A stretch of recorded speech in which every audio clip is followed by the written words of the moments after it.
नमामि देवी नर्मदे। तो आज हम बात करेंगे नर्मदा नदी के उद्गम के बारे में, उसके विक्षोभ और पश्चिम दिशा की ओर बहने की कहानी के बारे में। तो आइए बढ़ते हैं वीडियो की ओर। आप सभी का स्वागत है मेरे यूट्यूब चैनल हिडन ट्रूथ में। आज हम नर्मदा से जुड़े कई रहस्यमय तथ्यों के बारे में बात करेंगे। मुझे नर्मदा एक मध्यम वर्गीय परिवार की लड़की की तरह दिखाई देती है, जिसके पास ग्लेशियर की पैतृक संपत्ति नहीं है, फिर भी वह जिंदगी की राह पर आगे बढ़ती है। जो पत्थर पहाड़ों से रोकते हैं, उन्हें तोड़कर अपना रास्ता वह स्वयं बना लेती है। वही जो धाराएं, झरने, वन वृक्ष उसका साथ देते हैं, उनसे दोस्ती निभाते हुए वह बढ़ती चली जाती है। नर्मदा नदी मध्य प्रदेश की एक प्रमुख नदी है। मध्य प्रदेश को सुफलाम और गुजरात राज्य को सुजलाम बनाने वाली नर्मदा नदी पूजनीय है। कहते हैं कि माघ मास की शुक्ल पक्ष की सप्तमी तिथि को नर्मदा का धरती पर अवतरण हुआ था, इसलिए इस दिन को नर्मदा जयंती या नर्मदा प्रकाट्य दिवस के रूप में मनाया जाता है। नर्मदा की धरती पर आगमन को लेकर कई कथाएं और मान्यताएं प्रचलित है। एक प्रचलित मान्यता के अनुसार नर्मदा शिव की पुत्री हैं, जिन्हें अविनाशी होने के वरदान के साथ स्वयं भगवान शिव ने धरती पर भेजा था। एक अन्य मान्यता के अनुसार अमरकंटक की पहाड़ी पर ध्यान में लीन भगवान शंकर के पसीने की बूंदों से नर्मदा नदी का जन्म हुआ है।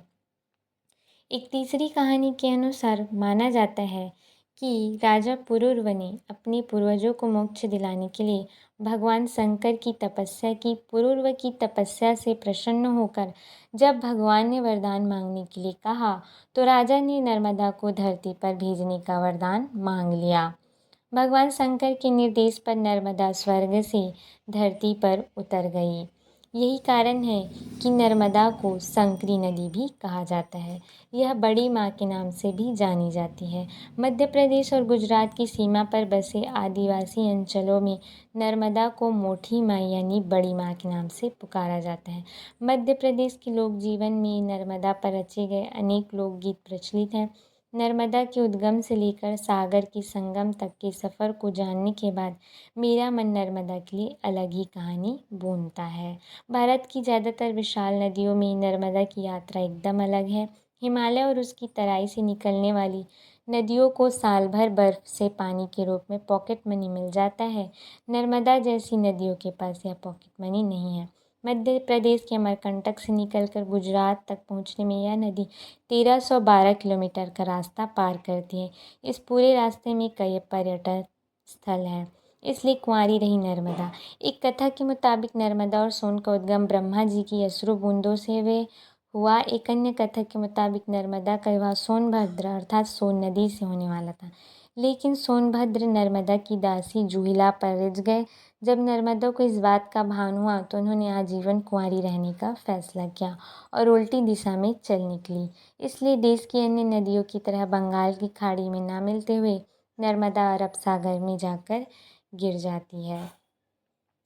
बहरहाल कहानी की हकीकत की दुनिया से लौटे तो चिर कुंवारी नर्मदा रोज पाइपलाइन में समाकर मध्य प्रदेश के लाखों घरों में पहुंचती है और जीवनदायिनी माँ बन जाती है।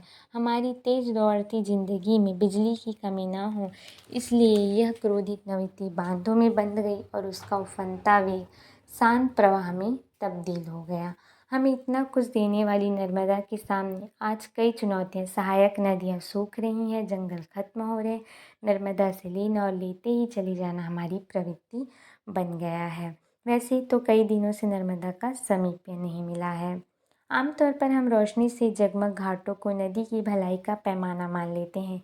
यदि नदी के भीतर समस्या है, तो बाहर की जगमगाहट वैसी है जैसे किसी बीमार व्यक्ति को महंगे वस्त्र पहनाकर मान लेना कि सब कुछ सही है।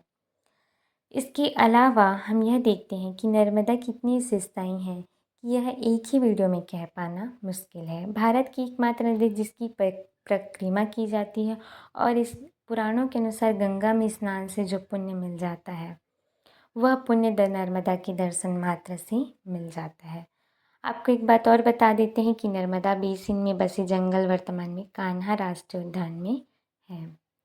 इसके अलावा और कई बातें हैं जो एक वीडियो में नहीं कह सकते। तो ऐसे ही वीडियो के लिए आप हमसे जुड़े रहें। राधे राधे, धन्यवाद।